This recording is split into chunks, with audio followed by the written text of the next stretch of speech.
ಸ್ನೇಹಿತರೆ ನಮಸ್ಕಾರ. ಇವತ್ತು ಸಿಗಂದೂರು ಜಾತ್ರೆ ಹೀಗೆ ಲಾಂಚ್ನಲ್ಲಿ ಪ್ರಯಾಣ ಮಾಡ್ತಿರೋ ಹೊತ್ತಿಗೆ ನಮ್ಮ ಯಜಮಾನ್ರು ಸಿಕ್ಕಿದ್ರು. ಒಂದು ಮುಳುಗಡೆಯ ಕಥನ ಹೀಗೆ ತೆರೆದುಕೋತು. ಯಜಮಾನ್ರ ಹೆಸರೇನು? ದೊಡ್ಡ ಕೇಳಬೇಕು, ನಮ್ ಕಿವಿ ಕೇಳಲ್ಲ. ಆರ್ ಮಂಜಪ್ಪ ಅವ್ರು ಈಗ ಎಲ್ಲಿದ್ದೀರಿ? ಶಿವಮೊಗ್ಗದ ಹತ್ರ ಹನಗೇರಿ ಕಟ್ಟೆ ಹತ್ರ ಇದ್ದೀರಿ. ಕಲ್ಕೊಪ್ಪ. ಈ ಊರು ಹಳೆ ಊರ ನಿಮ್ಗೆ?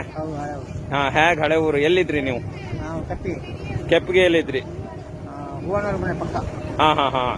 ತುಮ್ರಿ ಗ್ರಾಮ ಪಂಚಾಯಿತಿ ವ್ಯಾಪ್ತಿಲಿ ಕೆಪ್ಪಿಗೆ ಅಂತ ಇದೆಲ್ಲ ಅಲ್ಲಿದ್ದೀರಿ. ಅಲ್ಲಿ ಏನ್ ಮಾಡ್ಕೊಂಡಿದ್ರಿ? ಎಷ್ಟು ಜಮೀನಿತ್ತು?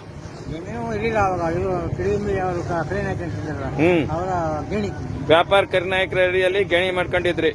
ಎಷ್ಟು ಎಕರೆ ಜಮೀನ್ ಗಣಿ ಮಾಡ್ಕೊಂಡಿದ್ರಿ? ನೀವು ಒಂದನೇ ಮುಳುಗಡೆಯಾರ ಎರಡನೇ ಮುಳುಗಡೆಯಾರ? ಎರಡನೇ ಲಿಂಗನಮಕ್ಕಿ ಕಟ್ಟದವಾಗ ನಿಮ್ಮ ಇದು ಭೂಮಿ ಮುಳುಗಡೆ ಆಯ್ತು. ಲಿಂಗನಮಕ್ಕಿ ಕಟ್ಟದವಾಗ, ಮಡೇನೂರು ಕಟ್ಟದವಾಗ ಆಗಲ್ಲ, ಲಿಂಗನಮಕ್ಕಿ ಕಟ್ಟದವಾಗ ಆಯ್ತು. ಆಮೇಲೆ ಅವಾಗ ನಿಮ್ಮನ್ನ ಹೆಂಗೆ ಇಲ್ಲಿಂದ ಕರ್ಕೊಂಡು ಹೋದ್ರು? ಹೌದಾ? ಲಾರಿ ತಗೊಂಡೋಗಿ. ನೀವು ಅವಾಗ ಎಷ್ಟನೇ ಕ್ಲಾಸ್? ನಿಮ್ ಮೂರ್ಖೆ ಶಾಲೆ ಓದಿದ್ರಾ? ಬ್ರಾಹ್ಮಣ ಕೆಪ್ಪಿಗೆಯಲ್ಲಿ ಎರಡನೇ ಕ್ಲಾಸ್ ಓದಿದ್ರಿ. ಅವಾಗ ಎರಡನೇ ಕ್ಲಾಸ್ ಓದ್ತಿದ್ದ ಸಣ್ಣ ಹುಡುಗನ ನೀವು? ಲಾರಿ ಮೇಲೆ ಹತ್ಕೊಂಡು ಹೋಗಿ ಖುಷಿ ಆಗ್ಬಿಡ್ತಾ? ಏನ್ ಕತೆ? ಹೋಗ್ಬೇಕು. ಅಪ್ಪ ಅವಾಗ ನಿಮ್ ತಂದೆ ಇದ್ರು? ಬಹಳ ದುಃಖ ಪಟ್ರು ಅವಾಗ, ಬೇಸರ ಆಗಿ.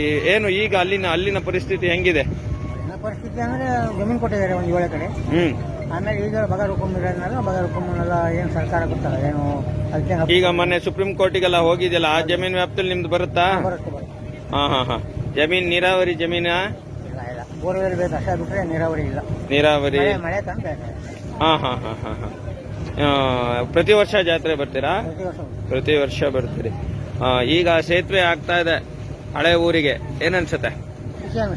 ಖುಷಿ ಅನ್ಸುತ್ತೆ. ಹಳೆ ಊರು ನೆನಪು ನಿಮ್ಗೆ ಇದೆಯಾ? ಅವಾಗ ಸಣ್ಣಕ್ಕಿದ್ರು ಕೂಡ ನೆನಪಿದ್ಯಾ? ಅವಾಗಿನ ಪರಿಚಯಸ್ಥರೆಲ್ಲ ಸಿಗ್ತಾರ? ಈಗ ಸಿಗ್ತಾರಾ? ಗಂಟೇಶೇಖರಪ್ಪ ತಾಲೂಕ್ ಪಂಚಾಯತಿ ಮಾಜಿ ಅಧ್ಯಕ್ಷರು, ನಿಮ್ ಸೀನಿಯರ್ ಅಲ್ವಾ? ಕರೂರಿನ ಸಂತೆ ಎಲ್ಲ ಇತ್ತ ಅವಾಗ? ನೀವು ಅವಾಗ ಸಂತೆ, ನೀವು ಶಾಲೆ ಹುಡುಗರಾದ್ರಿಂದ ಸಂತೆ ನೋಡಕ್ ಆಗಲ್ಲ. ನಿಮ್ಮ ಅಕ್ಕಪಕ್ಕದವರೆಲ್ಲ ಎಲ್ಲ ಇಲ್ಲಿನಾರ ಇಲ್ಲ ಮುಳುಗಡೆ ಜಮೀನಾರ ಇರೋದ? ಅಲ್ಲಿ ನಮ್ಮ ಮುಳುಗಡೆ ಶರಾವತಿ ಮುಳುಗಡೆಯರೇ ಇರೋದಲ್ಲಿ ಅಲ್ವಾ? ಮುಳುಗಡೆ ಆದ ಹೊತ್ತಿನಲ್ಲಿ ನಿಮ್ಮ ತಂದೆಯವರು ಏನ್ ಹೇಳ್ತಾ ಇದ್ರು ನಿಮ್ಗೆ? ಏನು ಅಲ್ಲಿ ಹೋಗಿ ಕಡಿಯೋದಷ್ಟೇ. ಅಲ್ಲಿ ನಮ್ಗೆ ಕೊಟ್ಟಿರೋದು BR ಪ್ರಾಜೆಕ್ಟ್ ಅಲ್ಲಿ ಕೊಟ್ಟಿದ್ದು ನಮಗೆ. ಆವಾಗ ಅದೆಲ್ಲ ಬೇಡ ಅಂತ ಬಿಟ್ಟು ಬಂದ್ರು. ಇವರು ಕಟ್ಟಿಗೆ ಇಲ್ಲ, ಆಮೇಲೆ ನಮಗೆ ಕಾಡಿಲ್ಲ ಶಿಕಾರಿ ಮಾಡಕ್ಕೆ, ಬಿಟ್ಟು ಬಂದ್ರು. ನಮ್ ಕಾಗೋಡು ತಿಮ್ಮಪ್ಪನವ್ರು ಹೇಳ್ತಾರಲ್ಲ, ಇದೇ ಕಥೆನ ಅದು? ಬಿಟ್ಟು ಬಂದ್ಬಿಟ್ರಿ ಎಲ್ಲ ಬರ್ಕೊಟ್ರು. ಆಮೇಲೆ ಅವ್ರು ಸರ್ಕಾರ ಏನ್ ಮಾಡೋದು ಅಂದ್ರೆ, ನೀವು ಎಲ್ಲೆಲ್ಲಿ ಬೇಕು ಎಲ್ಲ ತಗೊಳ್ರಿ ಅಂತ ಕೊಟ್ರು. ನಿಮ್ಗೆ alternative land Bhadravati BR project ಇದ್ರೆ ಕೊಟ್ಟಿದ್ರು, ನೀವು ಅದ್ ಬೇಡ ನಮ್ಗೆ ಅಲ್ಲಿ ಇರಕ್ ಆಗಲ್ಲ. ಎಲ್ಲರೂ ಅಷ್ಟು ಅವರೇ. ಆಮೇಲೆ ಇಲ್ಲಿ ಬಂದು ನೆಲೆಸಿದ್ರ ನೀವು? ಎಲ್ಲೆಲ್ಲಿ ಬೇಕು ನೋಡಿದ್ರು. ಇಲ್ಲಿ ಏನ್ ಮಾಡಿದ್ರು, ಎಲ್ಲೆಲ್ಲಿ ಜಲ ಬರ್ತಿತ್ತು, ಎಲ್ಲೆಲ್ಲೂ ಕಾಡು ನೀರು ಹೋಗ್ತಿತ್ತು, ಅಲ್ಲೆಲ್ಲ ಕಟ್ಕೊಂಡಿದ್ವಿ. ನಮ್ದು ಅಷ್ಟೇ ಎರಡನೇ ಬೆಳೆ ಮಾಡಿದ್ವಿ ಆವಾಗ. ಒಂದು ಬೆಳೆಗೂ ನೀರಿಲ್ಲ. ಆವಾಗ ಕಾಡು ಇದ್ದು ನೀರು ಚೆನ್ನಾಗಿತ್ತು, ಎರಡೆರಡು ಬೆಳೆ ಆಗ್ತಿತ್ತು. ಈಗ ಒಂದ್ ಬೆಳೆ, ಅದು ಬೋರ್ವೆಲ್ ಮಳೆ ಬಂದ್ರೆ. ಹೀಗಿದೆ ನಿಮ್ಮ ಕಥನ. ಈಗ 2ನೇ ಕ್ಲಾಸ್ ನಿಮ್ದು ಡಾಕ್ಯುಮೆಂಟ್ ಎಲ್ಲ ಇಲ್ಲೇ ಇದೆ ಬ್ರಾಹ್ಮಣ ಕೆಪ್ಪಿಗೆಯಲ್ಲಿ. 1755. ಓಹೋ, ಅವಾಗ 55 ಅಂದ್ರೆ 64. ನಿಮ್ಗೆ 12-13 ವರ್ಷ ನಿಮ್ಗೆ ಅವಾಗ ಅಲ್ಲ? 12 ವರ್ಷನಾ? ಹೀಗಿದೆ ನಮ್ಮ ಯಜಮಾನ್ರ ಕಥಾನಕ.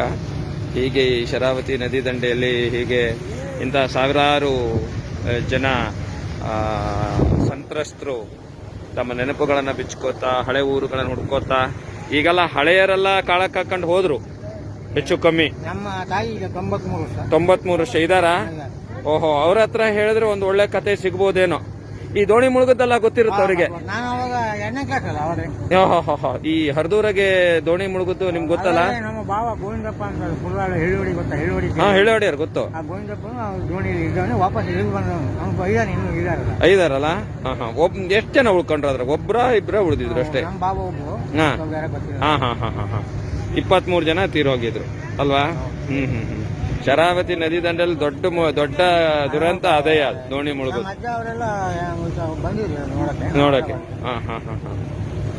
ಹೀಗೆ ಈ ಕಥನ ಇದೆ.